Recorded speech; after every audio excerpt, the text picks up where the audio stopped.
Hello. तो आज की वीडियो में हम लोग बात करने वाले रहेंगे ग्राफिक डिज़ाइन के जितने भी बेसिक प्रिंसिपल्स हैं, फंडामेंटल्स हैं, वो सारी चीज़ों को कवर करेंगे। प्लस थोड़ी सी हिस्ट्री भी लेंगे कि आखिरकार क्या होता है। So I am sure, like I am confident that you will enjoy this particular course, क्योंकि इसमें मैंने बहुत सारी मेहनत की है। So make sure you drop good comments in the comment section below. Also make sure तुम अपने आगे वाले जो भी लोग हैं, दोस्त हैं, जनरेशन नहीं, आगे वाले जितने भी तुम्हारे दोस्त हैं आजू बाजू के, उनको शेयर कर देना, so that it will increase the reach और बाकी लोगों को भी मदद हो जाएगी। ठीक है, अच्छे काम करते हैं फिर अच्छे फल मिलते हैं। सबका भला करो, तुम्हारा भला होगा।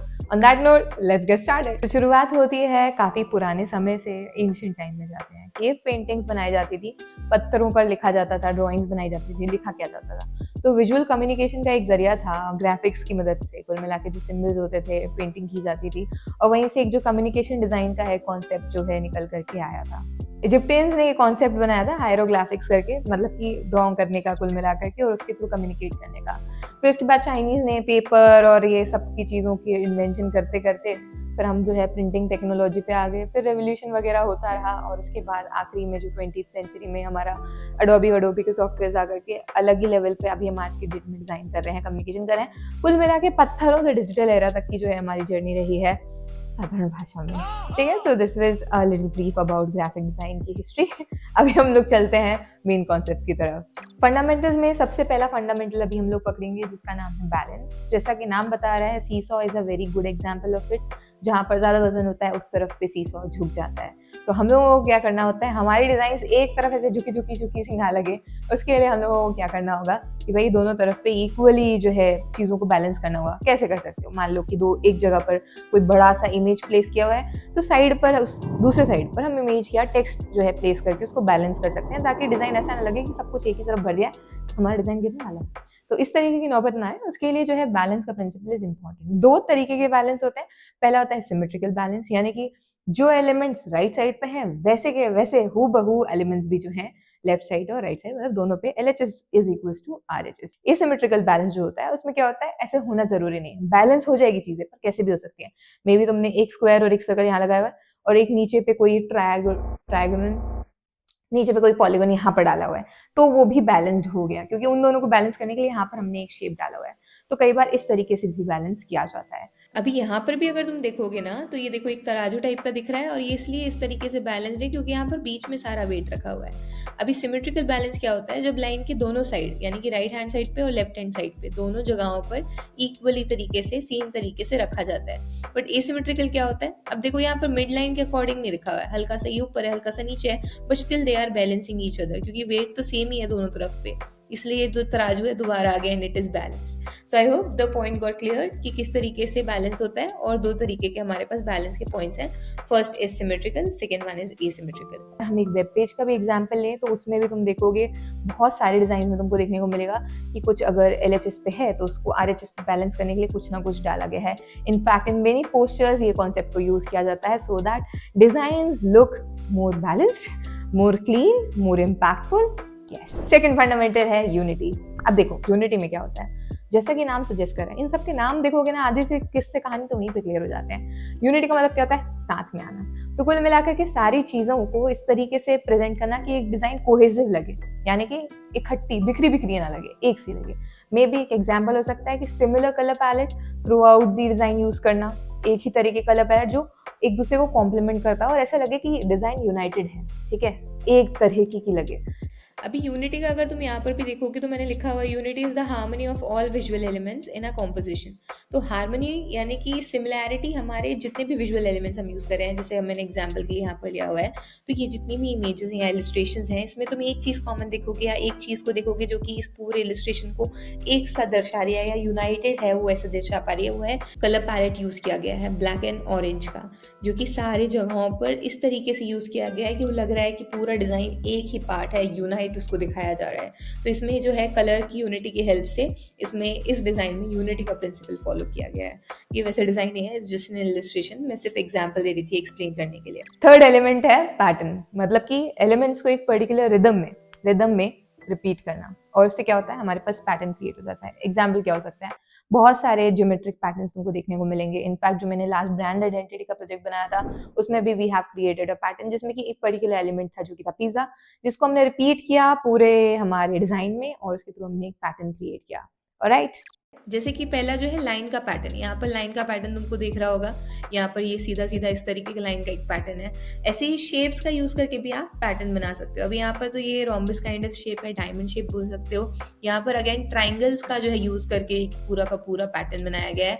Then you can use typography as well to create patterns. तो यहाँ पर देख सकते हो ये पैटर्न्स हैं, ये पैटर्न्स हैं। तो इस तरीके से पैटर्न्स क्रिएट किए जाते हैं एंड ऑब्वियसली डिजाइन में काफी अच्छा लुक आता है इनसे भी। नेक्स्ट प्रिंसिपल है रिदम। रिदम क्या करता है, मूवमेंट और फ्लो क्रिएट करता है।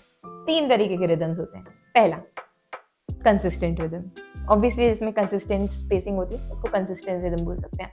दूसरा फ्लोइंग रिदम, जिसमें कि हम वेव्स का, स्पाइरल्स का, इन सब का यूज करते हैं, वो जो है फ्लोइंग रिदम के अंदर आता है। और तीसरा प्रोग्रेसिव रिदम, तो जिसमें कि हम अलग अलग शेप्स का यूज करते हैं, उसमें प्रोग्रेसिव रिदम, वो प्रोग्रेसिव रिदम कहलाता है। रिदम जो है कॉम्बिनेशन है कि भाई हम रिपीट करते हैं एलिमेंट्स को लेकिन थोड़ा सा वेरिएशन आता है। तो अगर देखोगे यहाँ पर सबसे पहला टाइप जो है हमने डिस्कस किया है वो है रेगुलर रिदम का, यानी कि एक तरीके से मतलब प्रिडिक्टेबल रिपीटेशन जो होता है उसको बोलते हैं। रैंडम रिदम क्या होगा, ये रहेगा, जैसे कि आप यहाँ पर देख सकते हो इररेगुलर प्लेसमेंट ऑफ वन और मोर एलिमेंट्स, उसको क्या कहेंगे हम, रैंडम रिदम कह सकते हैं। तीसरा है फ्लोइंग वाला, जिसकी मैंने बात की ना, वेवी वाला। तो उसमें क्या होता है, कंटिन्यूस फ्लो होता है। अभी यहाँ पर देख सकते हो जैसे ये वेव है, एक कंटिन्यूस फ्लो है, एक एंड पे जाकर के रुक रही है। जैसे यहाँ पर भी अगर देखोगे फॉलो माई एरो, ठीक है, इस तरीके से ये वेव गई, यहाँ पर एंड हुई, इस तरीके से ये वेव चली, यहाँ पर एंड हुई। तो ये फ्लोइंग वाला होता है। एक होता है ऑल्टरनेटिव रिदम। तो ऑल्टरनेटिव रिदम में अक्सर पैटर्न जो है हम क्रिएट कर सकते हैं। यहाँ पर देख सकते हो 2 या 2 से ज़्यादा एलिमेंट जब एक प्रिडिक्टेबल सीक्वेंस में, यानी कि जिसको आप प्रिडिक्ट कर सकते हो। अब मान लो इसको प्रिडिक्टिंग का थोड़ा सा एग्जाम्पल दे देती हूँ। जैसे ये ब्लू एरो आया, फिर ये आया, येलो आया, तो फिर ब्लू आया, फिर येलो आया। तो अब यहाँ पर पैटर्न को प्रिडिक्ट कर दिया हमने कि ब्लू येलो चलेगा, बीच में ये 2-2 ग्रे के चलेंगे, तो ये 2-2 ग्रे के चलेंगे। तो अब इसके बाद कौन सा पैटर्न आएगा दोस्तों, ये वाला पैटर्न आएगा, ठीक है। तो इस तरीके से ऑल्टरनेटिव रिदम का जो है सीन होता है, जिसमें कि रिपीटेशन होता है लेकिन थोड़ा सा वेरिएशन होता है, ठीक है। एक होता है प्रोग्रेसिव रिदम। अब यहाँ पर देख सकते हो, ये तो समझ में आ रहा है कि भाई ग्रोथ हो रही है, यू कैन सी यहाँ प्लांट्स में भी ग्रोथ हो रही है, यहाँ पर भी साइजेस में ग्रोथ हो रही है। तो जब ग्रेजुअल चेंजेस आए एक से ज़्यादा कैरेक्टरिस्टिक्स में और एलिमेंट्स रिपीट तो हो रहे हैं, but there is a variation, progressive variation, तब जो है हम क्या बोलेंगे उसको, progressive rhythm. I hope that's clear. Fifth, movement. तो जैसे कि मेरा हाथ का मूवमेंट हुआ, वैसे ही आपका ध्यान गया होगा इधर।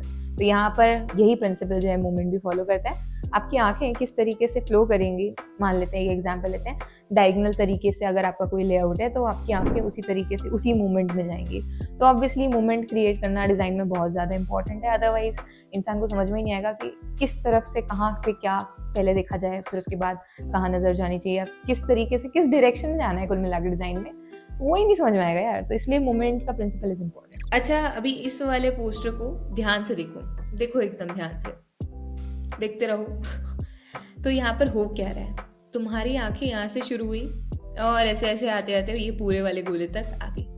कैसे हुआ ये, because of the movement principle, ठीक है। तो आपकी आंखों को मतलब डायरेक्ट किया कि आप यहाँ से ऐसा देखते हुए बड़े वाले सर्कल तक आओगे।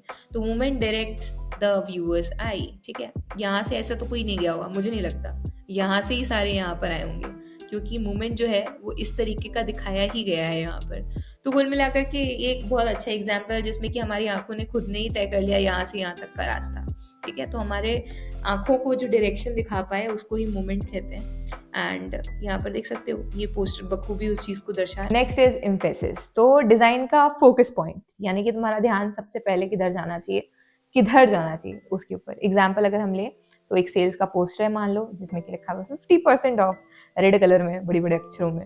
तो तुम्हारा ध्यान उधर जाएगा, और उसको बनाया भी इस तरीके से गया है तुम्हारा ध्यान उधर जाए।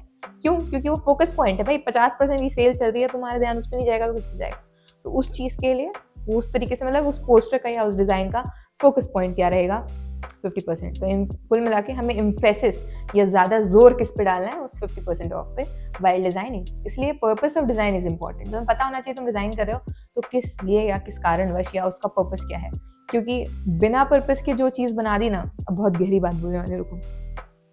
What is the difference between art and design. तो आर्ट तुम खुद के लिए बनाते हो, ठीक है, उसका अगर कुछ पर्पस नहीं भी होगा, वो मजनू वाली पेंटिंग, एक गधा है, गधे के ऊपर घोड़ा है, या घोड़े के ऊपर गधा है, वाह वाह क्या पेंटिंग है, तो वो कोई सेंस नहीं बनाती, ये आर्ट है, ठीक है। सेंस नहीं बनाती तो नहीं बोलना चाहिए, तौहीन हो जाएगी। Emotional, damn it! बट हाँ, वो मैंने खुद के लिए बना लिया है वो पेंटिंग, मान लो मजनू भाई ने खुद के लिए बना लिया है, उसको बेच रहे हैं, लोगों को पसंद आ रही है सारी चीज़ें, but design is not for you, ठीक है, वो यूजर्स के लिए या सामने वाले के लिए आप बनाते हो, ठीक है, उसका कुछ ना कुछ पर्पस होता है, maybe it is for sales, maybe कुछ और चीज़ के लिए, मे बी पैकेजिंग के लिए, ठीक है, कोई भी एक इन्फॉर्मेशन होती है या कोई भी एक पर्पस होता है जिसके लिए आप डिज़ाइन कर रहे हो। I hope the difference is clear. अभी इम्फेसिस के लिए let's take this particular example. मेरा ध्यान सबसे पहले ये बड़ा सा जो रेड कलर का ही लगाया हुआ है, वो बनाया है इसलिए ऐसे किया है कि तुम्हारा ध्यान पीछे वाला जो रेड पोर्ट्रेट है जो कि मैन का है उस पे जाए, फिर आगे वाले मैन पे जाए, and then finally maybe you can read this text mad man. तो इससे होगा क्या, क्योंकि वो मैन के अराउंड ही है ये पोस्टर, उसका मतलब मकसद ही है कि आप उस तरफ पे जाओ, तो उन्होंने जो मेन एलिमेंट है मैन उसको फोकस पे लाने की कोशिश किया है, उस पर एम्फेसिस बहुत ज़्यादा दिया है। So yes, this is how they have design this posters. के बाद छोटी छोटी इन्फॉर्मेशन पे सबसे आखिरी में मेरी नज़र गई, बट मेन जो नज़र गई वो इस पूरे जो इमेजरी सेक्शन है इस पे गई थी। वाई? बिकॉज उन्होंने उसी पे एम्फेसिस डाला है, उसी पे बोल्ड कलर्स यूज़ किए हैं, उसका साइज ही सबसे बड़ा रखा है, और ऑब्वियसली उस पर ही ध्यान जो है वो चाहते थे कि जाए, और वो गया भी। सो इस तरीके से you can create emphasis in your designs. तुम्हें देखना चाहिए कि भाई किस पे ध्यान चाहिए या किस चीज़ पे ध्यान जाना चाहिए। Next is harmony. हार्मनी का मतलब होता है एलिमेंट्स का एक दूसरे से मैच होना। अगर हम कलर पैलेट भी यूज़ कर रहे हैं तो बहुत एक्सट्रीम लेवल की डिफरेंट कलर पैलेट नहीं बना सकते हैं, इसके बारे में हम आगे और डिटेल में जानेंगे। बट वो जो हम कलर्स यूज़ कर रहे होंगे वो एक दूसरे को कॉम्प्लीमेंट करने चाहिए कुल मिला करके, या एक तरीके से हारमोनियस होने चाहिए, या लगने चाहिए कि भाई ये लोग इसी डिज़ाइन के लिए बने हैं, कुछ भी नहीं डाल दिया है, so that design look harmonious. ठीक है, इसको और डिटेल में समझेंगे आगे। Now let's move on to the next principle. अभी ये जो प्रिंसिपल है ये one of the most important principle है, जिसका नाम है विजुअल हायरार्की।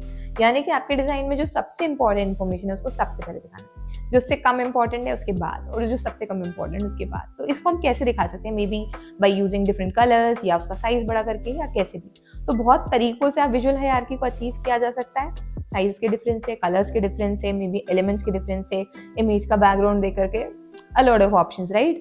तो इसका यूज क्यों किया जाता है, ताकि तुमको पता चले। मैंने बोला ना, हमेशा डिजाइन में कोई ना कोई पर्पस होता है।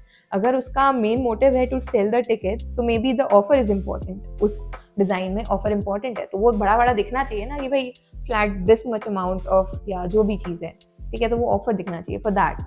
So visual hierarchy is important in terms of showing the viewer कि भाई सबसे पहले तुमको क्या पढ़ना है, क्योंकि ये इंपॉर्टेंट है और हम ये तुम्हें पढ़वाना चाहते हैं, क्योंकि डिजाइन हम ऑब्वियसली अपने लिए बना रहे हैं, सामने वाले यूजर के लिए बना रहे हैं, और हमें कॉन्शियसली डिजाइन करना होगा।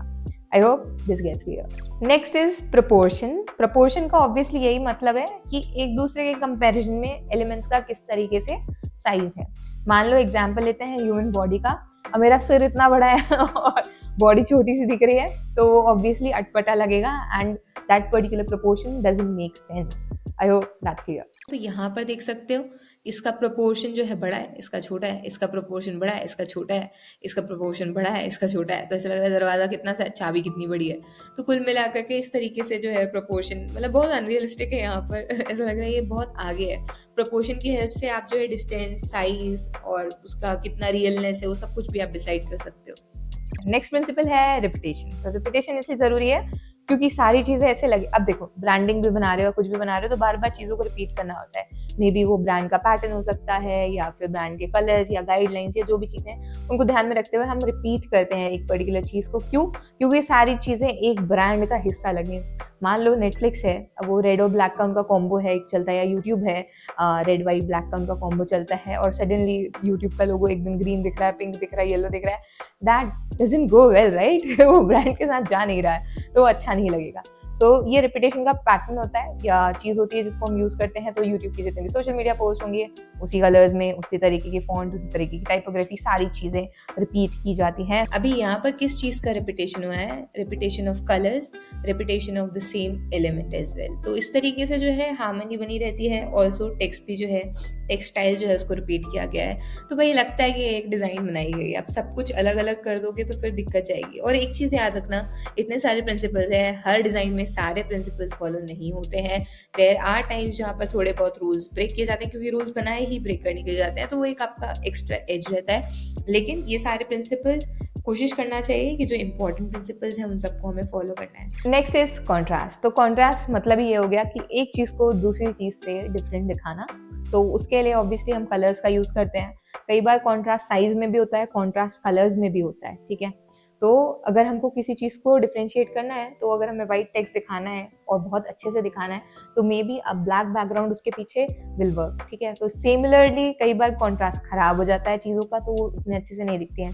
एक पीच कलर के बैकग्राउंड पे अगर हम लाइटिश लेमनिश येलो कलर का कुछ डाल दें, तो उसकी लेजिबिलिटी खत्म हो गई, मतलब हम देख ही नहीं पाएंगे, पढ़ नहीं पाएंगे उसको अच्छे से। तो bad contrast obviously. And black and white extremely good contrast, ठीक है, high contrast, highest contrast. So yes, this is all about contrast. तो पहला जो है स्मॉल है और दूसरा बिग है, ठीक है। तो साइज का कॉन्ट्रास्ट रहा है यहाँ पर, ठीक है। तो उसके कारण जो हम कॉन्ट्रास्ट क्रिएट कर पाए साइज में, ठीक है, साइज का वेरिएशन था यहाँ पर इस कारण। नेक्स्ट है हमारे पास कलर का कॉन्ट्रास्ट। ये हमें समझ में आ रहा है दो अलग चीजें हैं, क्यों? Because of the contrast between the colours, ठीक है।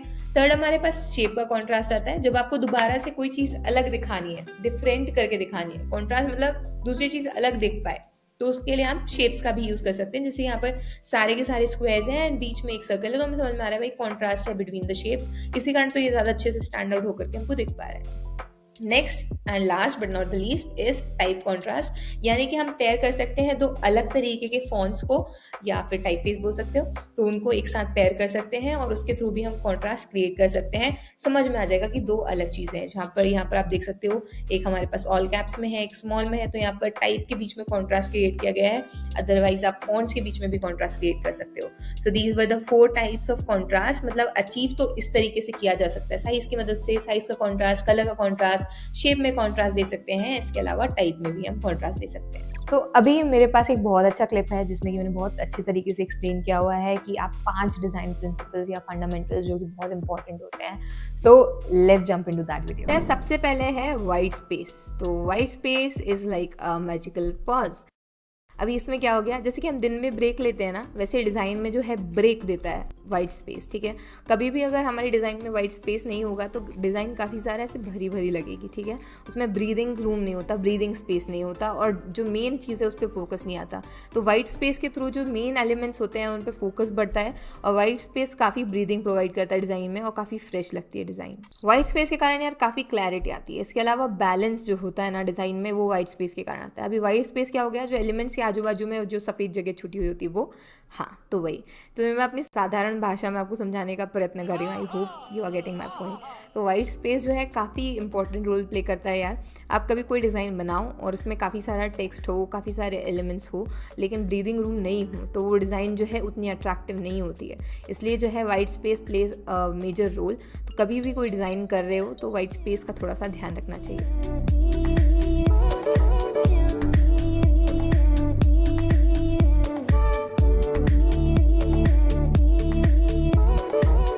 दूसरी चीज़ जो है, जो बहुत ही फंडामेंटल है और बहुत ही इंपॉर्टेंट है डिज़ाइनिंग में, वो है कलर थ्योरी। अभी कलर थ्योरी क्या होती है यार, कलर्स ना सुपर हीरोज़ की तरह होते हैं डिज़ाइन में, और उनके साथ इमोशन जुड़ा हुआ होता है। तो बहुत सारे इमोशंस और बहुत सारी सुपर हीरो वाली चीज़ें कलर्स करे होते हैं। किसी भी डिज़ाइन में जो है कलर्स एक इमोशन ब्रिंग आउट करते हैं। फॉर एग्जाम्पल, अगर हमने किसी डिज़ाइन में येलो कलर यूज़ किया हुआ है तो ऐसे हैप्पीनेस को दर्शाता है। हमने पर्पल कलर यूज़ किया हुआ है तो वो लग्जरी को दर्शाता है। हमने रेड कलर यूज़ किया हुआ है तो वो कैसे बताता है, इससे अग्रेसिवनेस को बताता है, एक्साइटमेंट को बताता है, पावर को बताता है, ठीक है। तो इस तरीके से जो होती है वो कलर्स की, कहना चाहिए, साइकोलॉजी होती है। और कलर्स इसी तरीके से सुपर हीरो की तरह आकर के पूरा मूड, इमोशन सब चेंज कर देते हैं किसी डिज़ाइन का। इसलिए कलर थ्योरी जो है बहुत इंपॉर्टेंट होती है और बहुत फंडामेंटल होती है। कलर थ्योरी जो है वो one of the most important fundamentals में से है। और आपको जो है एक प्रॉपर क्लास ही लेनी चाहिए कलर थ्योरी के बारे में, कि what are primary colours, what are tertiary colours, what are secondary colours, what are cool colours, what are warm colours. तो काफ़ी सारी चीज़ें होती है इसमें, ठीक है। बहुत प्यारी चीज़ होती है कलर थ्योरी। और अगर एक कलर जो है आप ढंग से नहीं यूज़ कर रहे हो किसी डिज़ाइन में, तो पूरा मूड चेंज हो जाता है, पूरा डिज़ाइन का जो है ऑब्जेक्टिव चेंज हो जाता है। इसलिए कभी भी कलर्स जो होते हैं वो बहुत इंपॉर्टेंट रोल प्ले करते हैं, इसलिए उनको सुपर हीरोज़ बोला मैंने। अभी टाइपोग्राफी आती है थर्ड प्रिंसिपल या थर्ड फंडामेंटल। तो टाइपोग्राफी क्या होगी, जो फॉन्ट्स हम यूज़ करते हैं ना वो टाइपोग्राफी होती है। अभी आप देखो ब्रीदिंग स्पेस दिया हमको किसने, हमारा वाइट स्पेस जो होता है वो ब्रीदिंग स्पेस देता है। सुपर हीरोज़ हैं हमारे कलर्स। तो टाइपोग्राफी क्या होती है, तो टाइपोग्राफी को हम पर्सनैलिटी बोल सकते हैं। अगर आपकी टाइपोग्राफी अच्छी नहीं है तो वो डिज़ाइन की पर्सनैलिटी ख़राब हो जाती है। आपकी जो डिज़ाइन को पर्सनैलिटी देती है ना वो टाइपोग्राफी होती है। अभी मान लो कि हम एक वेडिंग कार्ड बना रहे हैं और we are using bold display fonts, ठीक है, लाइक एंटन वगैरह, हॉरिजॉन वगैरह, तो पूरी उसकी पर्सनालिटी ख़राब हो गई ना। हर चीज़ का एक लहजा होता है यार। अगर हमें वेडिंग कार्ड बना रहे हैं तो उसके लिए कैलीग्राफी फॉन्ट कितना अच्छा रहेगा, बहुत अच्छा रहेगा। तो वो जो है टाइपोग्राफी डिसाइड करती है। और कैलीग्राफी के साथ आप कौन से फॉन्ट्स यूज़ करोगे, कौन से फॉन्ट के कॉम्बिनेशन यूज़ करोगे, सैंस यूज़ करने वाले हो कि डिस्प्ले फॉन्ट यूज़ करने वाले हो कि कॉमिक फॉन्ट यूज़ करने वाले हो, कैसे फॉन्ट्स यूज़ करने वाले हो, ये सारी चीज़ें जो हैं एक पर्सनैलिटी बिल्ड करके देती हैं डिज़ाइन की। अभी मान लो कि हम एक बहुत अच्छा पोस्टर बना रहे हैं किसी चीज़ की ओपनिंग का, और उसमें जो है हमने मेन हेडिंग कैलीग्राफी में दे दिया, क्या ही पर्सनैलिटी रहेगी उसकी डिज़ाइन की, कुछ नहीं, क्या पर्सनैलिटी रहेगी, ठीक है। तो उसमें क्या होना चाहिए, ऐसे हॉरिजॉन टाइप के ऐसे डिस्प्ले फॉन्ट्स का यूज़ होना चाहिए। इसके अलावा बोल्ड और क्लियर फॉन्ट जो दूर से पढ़े जा सके उनका यूज़ होना चाहिए। तो वो चीज़ जो होती है वो टाइपोग्राफी के अंदर आती है कि आप कैसे फॉन्ट्स यूज़ कर रहे हो, किस तरीके से फॉन्ट्स यूज़ कर रहे हो, ताकि डिज़ाइन को एक पर्सनैलिटी मिल पाए, ठीक है। और यार फॉन्ट्स की एक खास बात होती है कि एक विजुअल इंटरेस्ट जो है ना वो क्रिएट करते हैं। इंसान की पढ़ने की इच्छा बढ़ जाती है कि आखिरकार लिखा क्या हुआ है। फॉन्ट्स जो है बहुत ज़्यादा ऐसे कुछ लिखा हुआ है और फॉन्ट अच्छा नहीं है ना, तो इंसान की पढ़ने की इच्छा ही नहीं होगी। या फॉन्ट कॉम्बिनेशन अच्छा नहीं है, अटपटा लग रहा है, तो विजुअल जो अट्रैक्शन होता है ना वो भी काफ़ी ज़्यादा टाइपोग्राफी पर डिपेंड करता है। इस कारण जो है टाइपोग्राफी बहुत इंपॉर्टेंट रोल प्ले करती है ग्राफिक डिजाइनिंग में, और आपकी उसके ऊपर पकड़ होना बहुत ज़्यादा इंपॉर्टेंट है। अभी बात कर लेते हैं कंपोजिशन और लेआउट की। ये चौथा फंडामेंटल है हमारे ग्राफिक डिजाइनिंग में। जैसे कि हम पजल्स बनाते हैं ना कि हमने ये पीस लिया, वो पीस लिया, ऐसे जोड़ करके पूरा एक पजल का पीस तैयार करके एक डिज़ाइन बन जाती है। वैसे ही कंपोजिशन और लेआउट भी कुछ उसी प्रकार का है दोस्तों। तो हम अलग अलग एलिमेंट्स लिए, अलग अलग टाइपोग्राफी, मतलब अलग अलग फॉन्ट्स लिए, अलग अलग कलर्स लिए, उन सबको ऐसे पजल की तरह थे वो हमारे पास, उन सबको सही से अरेंज किया और एक डिज़ाइन बनाई। तो वही चीज़ जो होती है ना वो कंपोजिशन और लेआउट में आती है। तो आप जो है कितने अच्छे से किसी चीज़ को कंपोज कर रहे हो, कितने अच्छे से किसी चीज़ को यूज़ कर रहे हो, उसको अरेंज कर रहे हो और उसका अलाइनमेंट सही से जमा रहे हो। कोई चीज़ इधर भाग रही है, कोई चीज़ उधर भाग रही है, वैसे काम नहीं चलता, ठीक है। अगर अलाइनमेंट प्रॉपर नहीं है ना तो डिज़ाइन जो है डिस्टर्ब लगती है। अलाइनमेंट मतलब क्या हुआ, किसी चीज़ को आपने कोई फॉन्ट रखा है या कोई चीज़ रखी है वो एकदम सारी सेंटर में रखती है, कुछ चीज़ सारी इधर इधर रखती है। तो डिज़ाइन में बैलेंस होना बहुत ज़रूरी है, ठीक है। तो वो कंपोजिशन और लेआउट के अंदर आता है कि आपको डिज़ाइन ऐसे नहीं लगना चाहिए इस साइड पर ज़्यादा ही, इस साइड पर कुछ नहीं है, ऐसे बैलेंस्ड होनी चाहिए डिज़ाइन। और इसके अलावा जितनी भी चीज़ें आपने यूज़ की हैं वो सारी एक दूसरे को कॉम्प्लीमेंट करनी चाहिए, एक दूसरे के साथ जानी चाहिए। कोई एक एलिमेंट ऐसा नहीं लगना चाहिए कि इसको अलग से ला करके पटक दिया है, वो मिल करके एक पूरा पजल का पीस बनाना चाहिए, एक पूरी डिज़ाइन बनाना चाहिए, ठीक है। तो इसी को कहते हैं कंपोजिशन और लेआउट।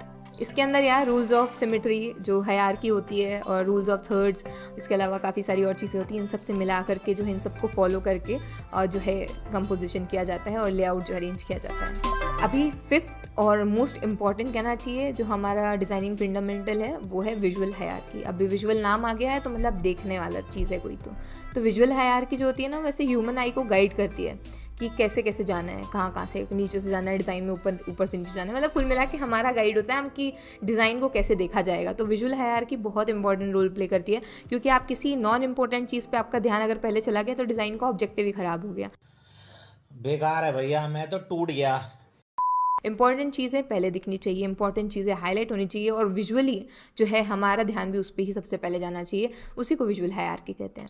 विजुअल हायरार्की भी जो होती है ना वो जो भी डिज़ाइन का मेन एलिमेंट है, जो भी डिज़ाइन का मेन पर्पस है ना, उसकी तरफ जो भी विजुअल, मतलब जैसे मैं व्यूअर हूँ तो मेरा ध्यान उसकी तरफ केंद्रित करेगी, उसी को जो है विजुअल हायरार्की कहते हैं। एक तरीके से गाइड करती है वो हमको, ठीक है। अभी हम जो डिज़ाइनर्स होते हैं वो विजुअल हायरार्की को कैसे अचीव करेंगे, तो हम कलर्स के थ्रू अचीव कर सकते हैं, हम जो लेटर स्पेसिंग होती है उसके थ्रू अचीव कर सकते हैं, फॉन्ट्स के माध्यम से अचीव कर सकते हैं कि भाई हमको किस चीज़ को इंपॉर्टेंट दिखाना है, हम उसको कैसे हाईलाइट करेंगे, कैसे कि उसके ऊपर सबसे पहले ध्यान जाए और वो ये चीज़ जो है वो विजुअली सबसे पहले दिमाग में आए इंसान के।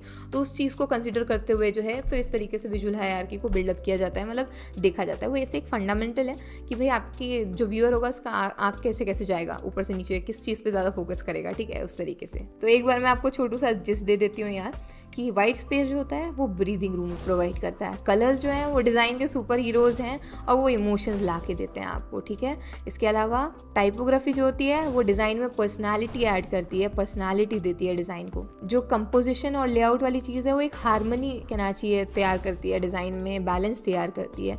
और इसके अलावा विजुअल हायरार्की जो होती है वो गाइड करती है व्यूअर की आई को, कहना चाहिए, या हम देखने वाले के नज़रिए को गाइड करती है। तो ये 5 काफ़ी इंपॉर्टेंट डिज़ाइनिंग फंडामेंटल्स हैं। तो हमने बात कर ली है 5 इंपॉर्टेंट फंडामेंटल्स की। अब बात आती है बहुत ही बेहतरीन तरीके से समझने की पूरा का पूरा कलर थियरी के बारे में। So now I'm gonna show you another video in which we'll uncover about color theory. कि कलर थियरी को सिंप्लीफाई किया जाएगा। तो कलर थियरी सिंप्लीफाई, तो यह कलर थियरी में सबसे पहले बात करते हैं प्राइमरी कलर्स की। तो प्राइमरी कलर्स वो होते हैं जो कि किसी और कलर को मिक्स करके आप नहीं बना सकते हो, जैसे कि हमारा रेड कलर हो गया, येलो हो गया। तो red, blue, yellow, these are the 3 primary colours, और ये बहुत इंपॉर्टेंट रोल प्ले करते हैं क्योंकि इनसे ही बाकी के जो कलर्स हैं वो बनते हैं।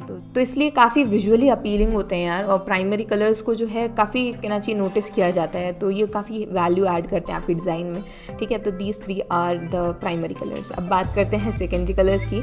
तो जो कलर्स जो है 2 प्राइमरी कलर्स को मिला करके बनाए जाते हैं उन्हें सेकेंडरी कलर कहते हैं।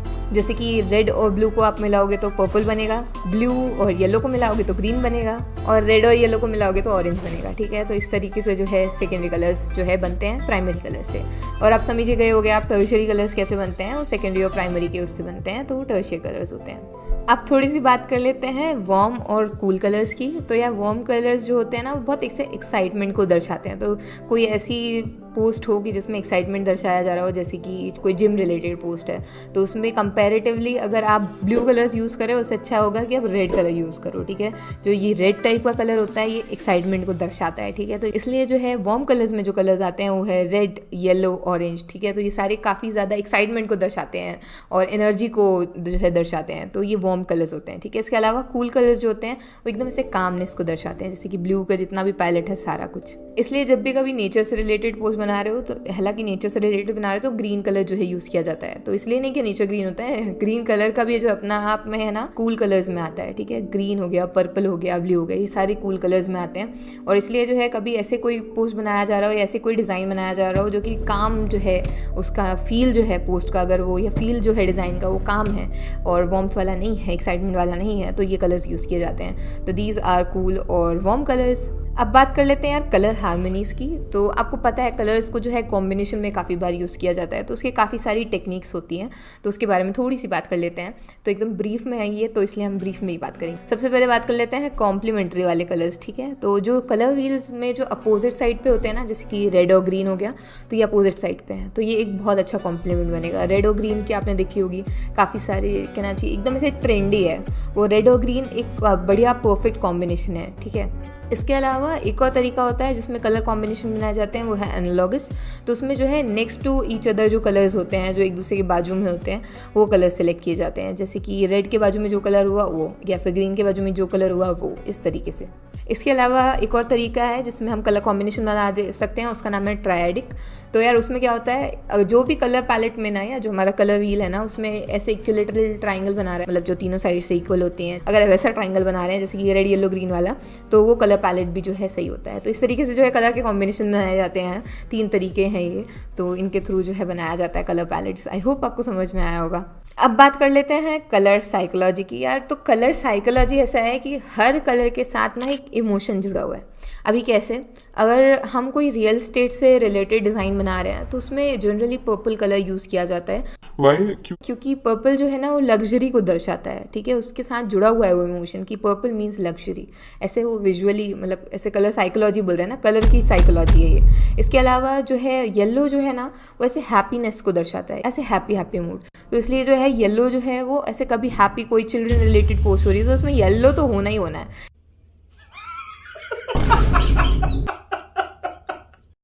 इस तरीके से, क्योंकि वो बहुत अट्रैक्ट करता है, प्लस वो उसका इमोशन हैप्पीनेस है, समझ रहे हो। तो इस तरीके से जो है सारे जो कलर्स हैं उनके साथ कोई ना कोई इमोशन कनेक्ट रहता है और उसी को कलर साइकोलॉजी कहते हैं। तो हर कलर का एक एक इमोशन होता है। अभी यार कलर पैलेट्स बहुत तरीके से क्रिएट की जाती हैं, बहुत वैरायटी की कलर पैलेट्स होती हैं। तो मैं आपको यहाँ पर 2 तरीके बताती हूँ। पहले तो एक मोनोक्रोमैटिक होता है, ठीक है? उसमें क्या होता है, आप एक ही कलर के डिफरेंट शेड्स ले लेते हो। फॉर एग्जाम्पल हम एक ब्लू कलर का पैलेट बना रहे हैं, तो उसमें हमने एक डार्क ब्लू लिया, उससे हल्का सा लाइट वाला ब्लू, ऐसे हमने 4 या 5 कलर्स के अलग अलग शेड के, सेम कलर के अलग अलग शेड्स का एक पैलेट तैयार किया, तो वो मोनोक्रोमैटिक के अंदर आता है, ठीक है? इसके अलावा आप कॉम्प्लीमेंट्री जो है कलर पैलेट भी बना सकते हो। उसमें क्या होता है, आप डिफरेंट डिफरेंट कलर्स लेते हो, जैसे कि कॉम्प्लीमेंट्री लेते हो, यानी अपोजिट कलर्स लेते हो। अगर इस साइड वाला रेड है तो उसके अपोजिट में जो होगा हम वो कलर्स लेंगे और उसके थ्रू जो है बनाई। तो हमने जैसे कि देखा टाइपोग्राफी के, मैंने फंडामेंटल्स में भी बात की थी कि भाई टाइपोग्राफी इंपॉर्टेंट होती है, पर्सनैलिटी ऐड करती है। तो टाइपोग्राफी के और डिटेल में चलते हैं और जानते हैं स्क्रीन पे जा करके कि और क्या हो सकते हैं, या थोड़े से एनालाइज करते हैं एग्जाम्पल्स वगैरह। कई बार ऐसा होता है जब हम 2 ही फ़ॉन्ट्स यूज़ कर रहे हैं और डिज़ाइन अच्छी लगने लगती है, लेकिन हमने बहुत मेहनत करके सेलेक्ट कर करके फ़ॉन्ट लाए हूँ, लेकिन उसके बाद भी डिज़ाइन ऐसे कचरा सी लगती है। ऐसा क्यों होता है? क्योंकि जो इमोशंस है ना, वो ना केवल कलर्स में होते हैं बल्कि टाइपोग्राफी में भी होते हैं, ठीक है? आज के बाद आपको टाइपोग्राफी से रिलेटेड कोई भी डाउट नहीं आएगा। मैं कोशिश करूँगी साधारण भाषा में आपको समझाने की, ठीक है? तो मैंने बोला टाइपोग्राफी में भी जितने भी फ़ॉन्ट्स होते हैं उनके साथ भी इमोशन जुड़ा हुआ होता है। इसका क्या मतलब है? हर तरीके का फ़ॉन्ट आप हर कभी यूज़ नहीं कर सकते हो, वो उसका इमोशन ही नहीं कन्वे करेगा, वो अच्छा नहीं लगेगा। वैसे कितने टाइप के फ़ॉन्ट्स होते हैं? 4 टाइप के बेसिक कैटेगरीज अगर हम पकड़ें तो 4 टाइप के होते हैं। वैसे तो और भी होते हैं पर मेन 4 पकड़ते हैं। सबसे पहला होता है सेरिफ फ़ॉन्ट। सेरिफ फ़ॉन्ट मतलब क्या हो गया? जिनमें इनकी पहचान क्या होती है? जिनमें थोड़ी सी ऐसी राउंडनेस होती है। हमने जो सबसे कॉमन अगर सेरिफ फ़ॉन्ट देखा होगा तो उसका नाम है टाइम्स न्यू रोमन, ठीक है? आपने बचपन से यूज़ किया होगा, वर्ड में आता है, ठीक है? वर्ड में भी है ये, मतलब मैंने भी पहला फ़ॉन्ट जो है टाइम्स न्यू रोमन, कभी प्रोजेक्ट फाइल बना रहे हो, वर्ड की फाइल बना रहे हो तो सारे टीचर्स बोलते हैं टाइम्स न्यू रोमन। तो वो जो है एक सेरिफ फ़ॉन्ट है। कब यूज़ किया जाता है सेरिफ फ़ॉन्ट? जब हमको कोई चीज़ एलिगेंट दिखानी हो, लग्जरी दिखानी हो, तो ये रिचनेस दिखाता है, ठीक है?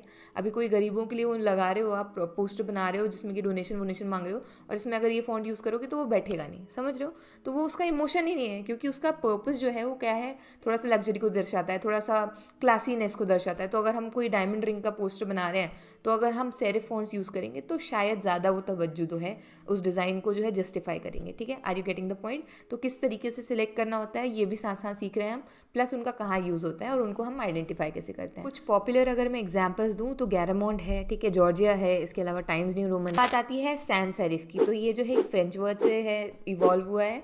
तो सैंस का मतलब होता है विदाउट। तो जिन भी फॉन्ट्स में हमारे पास कहना चाहिए वो जो हमने कर्वीनेस देखी है वो नहीं होती है, वो सारे इस वाले फॉर्मेट में आते हैं, सैंस सेरिफ में आते हैं। सैंस सेरिफ के अच्छे एग्जाम्पल क्या हो सकते हैं?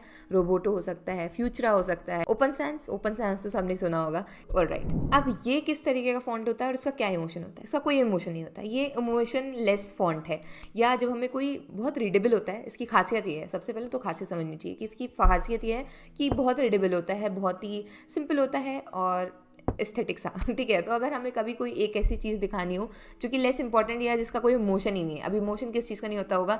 तो बोलोगे डिस्क्रिप्शन का नहीं होता है। तो कभी हम डिस्क्रिप्शन लिख रहे हो किसी चीज़ का तो बिंदास इस फॉन्ट को यूज़ कर दो। टाइटल के लिए आप यूज़ कर सकते हो सेरिफ फॉन्ट्स, ठीक है? वो अटेंशन ग्रैब करेंगे, एक क्लासीनेस दिखाएंगे, अगर उसका पर्पस वही है डिज़ाइन का तब। लेकिन अगर कोई पर्पस नहीं है इस तरीके का, सिर्फ डिस्क्रिप्शन ही लिखना है कि ऐसा ऐसा ऐसा ऐसा, आपको अपन लोग जो है यहाँ पर जाकर आधार कार्ड अपडेट करा सकते हो, इस तरीके का कुछ लिखना है, तो आप लोग जो है सैंस सेरिफ का यूज़ कर सकते हो। That will serve the purpose. तीसरा फॉन्ट आता है स्क्रिप्ट फॉन्ट। अभी स्क्रिप्ट फॉन्ट को बताने की मुझे नहीं लगता ज़रूरत भी है। कर्सिव फॉन्ट होते हैं, बहुत ही प्यारे, बहुत ही एलिगेंट से होते हैं और काफ़ी सुंदर दिखते हैं। ये इमोशंस दिखाते हैं, लव, लाइफ, ठीक है, माइंड, वेडिंग्स, इन सब में जो है इस तरीके की किसी चीज़ में जो है हम इसको यूज़ करते हैं, क्योंकि ये बहुत ही एक कहना चाहिए प्यार भरी फीलिंग को जो है दर्शाया जाता है। तो कभी भी वेडिंग कार्ड्स में भी देखना सेरिफ या सैंस सेरिफ से ज़्यादा अच्छा इम्पैक्ट जो है वो कौन डालेगा? एक स्क्रिप्ट फॉन्ट डालेगा। ऐसे कोई हार्ड एंड फास्ट रूल नहीं है कि हमें पर्टिकुलर एक ही टाइप के फ़ॉन्ट्स यूज़ करने होते हैं, बट द थिंग इज़ कि अगर हम जो है इस तरीके के फ़ॉन्ट्स यूज़ करते हैं तो वो पर्पस जो है वो डिज़ाइन का वो सर्व हो जाता है। अभी स्क्रिप्ट फॉन्ट के एग्जाम्पल एक तो मैं अभी यूज़ करी थी, उसका नाम है लॉबस्टर, ठीक है? तो वो डिश नहीं है या खाने का कुछ नहीं है या वो इंसेक्ट नहीं है, वो फॉन्ट है, ठीक है? इसका एक है डांसिंग स्क्रिप्ट, ठीक है? तो स्क्रिप्ट करके बहुत सारे मिलेंगे, एक प्लेइंग स्क्रिप्ट है और इस तरीके से XYZ बहुत सारे नाम हैं, you have to figure it out. तो इस तरीके से जो है बहुत सारे एग्जाम्पल्स हैं जिनको हम यूज़ करते हैं। मेन मेनली मेजरली हम कहें तो कभी हमें कुछ ऐसे एलिगेंट सा दिखाना हो, जिसमें कि एक फीलिंग दिखानी हो इससे रिलेटेड, लव, ब्यूटी, इन सब चीज़ों से रिलेटेड, जैसे कि वेडिंग कार्ड्स हैं तो उनमें जनरली जो स्क्रिप्ट फॉन्ट का यूज़ किया जाता है। अभी चौथा कैटेगरी जो है हमारा, last but not the least, वो है हमारा डिस्प्ले फॉन्ट। डिस्प्ले फॉन्ट ना अपने आप में ही फॉन्ट होते हैं, मतलब अगर आपने उसको यूज़ किया तो उसमें आपको फिर डिज़ाइन करने की ज़रूरत नहीं है, वो देख के लगेगा कि भाई ऑलरेडी डिज़ाइन फॉन्ट। अभी जैसे मैंने आपको बोला फ्यूचरा जो है सैंस सेरिफ में आता है, तो फ्यूचरा डिस्प्ले करके भी एक फॉन्ट है और वो डिस्प्ले फॉन्ट्स के अंदर आता है। अपने आप में उसमें इतनी डिज़ाइन है कि आप उसमें फिर कुछ छेड़छाड़ बिल्कुल ही ना करो, वो अपने आप की एक डिज़ाइन बना लेता है। इस तरीके के जो हैवी फॉन्ट्स होते हैं वो डिस्प्ले फॉन्ट में आते हैं। अभी अपन कोई स्पोर्ट रिलेटेड पोस्टर बना रहे हो जिसमें अटेंशन ग्रैब करना है, एकदम हैवी सा जो है डिज़ाइन है, तो उसमें हमें जो है इस तरीके के फॉन्ट्स जो है वो यूज़ करने चाहिए ताकि हम जो है अटेंशन ग्रैब कर सकें। डिस्प्ले फॉन्ट्स जो होते हैं वो काफ़ी मॉडर्न होते हैं, काफ़ी स्टाइलिश होते हैं और ज़्यादातर स्पोर्टी या कुछ चीज़ को दिखाने के लिए, जिस पे ज़्यादा इंप्रेशन डलवाना हो, भारी भरकम सी चीज़, उसके लिए जो है यूज़ किया जाता है। अगर सरल भाषा में बोलूँ तो जो बोल्ड डिज़ाइन होते हैं ना, उसमें यूज़ किए जाते हैं डिस्प्ले फॉन्ट्स। अभी ये तो बात कर ली हमने फॉन्ट्स की और उनके टाइप्स की, लेकिन इसके अलावा इनको हम डाउनलोड कहाँ से कर सकते हैं? तो कुछ फॉन्ट के वेबसाइट्स हैं, जैसे फॉन्ट स्क्वेरल है, इसके अलावा गूगल फॉन्ट्स है तो आपको अनगिनत मिल जाएंगे, इसके अलावा एक है डा फॉन्ट्स। तो ये 3 वेबसाइट्स हैं, तीनों ही फ्री है, आप अपने जो मर्जी आए आप उनको डाउनलोड कर सकते हो और उनको यूज़ कर सकते हो। कैनवा में अपलोड कर सकते हो सिंपली अपलोड पे जा करके, तो नो वरीज अबाउट दैट। हम उसको आगे चल करके भविष्य में धीरे धीरे सीखेंगे, अभी बेसिक कोर्स है तो चिंता मत करो, एक एक चीज़ सिखाएंगे। लोगों को फॉन्ट का साइज़ को लेकर भी कन्फ्यूजन होता है, तो मैं हमेशा बोलूँगी 4 या 8 के मल्टीपल्स में फॉन्ट का जो साइज़ है उसको यूज़ किया करो, ठीक है? ऐसे उल्टा सीधा मत यूज़ करा करो। अगेन कोई रूल नहीं है, डिज़ाइनिंग एक बहुत फ्री स्पेस वाली चीज़ है, पर कुछ चीज़ें हैं जिनको अगर हम ध्यान रखते हैं तो हमारी डिज़ाइन थोड़ी सिस्टमेटिक सी लगती है। अगर आप बिगिनर हो, आपको नहीं समझ में आ रहा है, तो आप क्या कर सकते हो, 4 या 8 का मल्टीपल लेकर के चल सकते हो। अगर हमारी जो H1 हेडिंग है, जो सबसे बड़ी हेडिंग है, अगर उसका साइज़ 40 है तो उसके बाद उससे 4 कम करके जो है हम दूसरा साइज़ रख सकते हैं H2 का, फिर H3, H4, ऐसे H6 तक जो है हेडिंग्स होती हैं, H1, H2, H3, H4, H5, H6। उस हिसाब से जो है आप अपनी हेडिंग बना सकते हो छोटी छोटी, और फिर आप डिसाइड कर सकते हो आपको कहाँ पे कौन सा जो हेडिंग यूज़ करना है, किसको आपको मेन टाइटल का वो देना है दर्जा, फिर आपको सब हेडिंग्स कितने साइज़ के रखना। सो या that's all about graphic design के फंडामेंटल। तो यार मुबारक हो, तुमने अपना पहला कोर्स कंप्लीट कर लिया है and I wish this video gets 1 million of views. सो ये तभी हो पाएगा कि तुम जब 3 लोगों के साथ शेयर करोगे, वो आगे 3 लोगों के साथ शेयर करेंगे, शेयर हम करते जाएंगे और अच्छे अच्छे कमेंट्स डालेंगे, तब इसकी एंगेजमेंट बढ़ेगी, तब इसको अच्छे अच्छे कमेंट्स आएंगे और भविष्य फिर अच्छा दिख रहा है मुझे। तो ये तभी हो पाएगा जब तुम कुछ अच्छा करोगे। तो please drop a yellow heart और yellow star in the comment section below if you enjoyed this course and if it was interesting. मैंने हाइपर एनर्जी लाने के लिए I recorded this course खड़े खड़े, so yes, please do support, like, share, comment, subscribe. I'll see you next Tuesday, Friday, 4 p.m. Bye.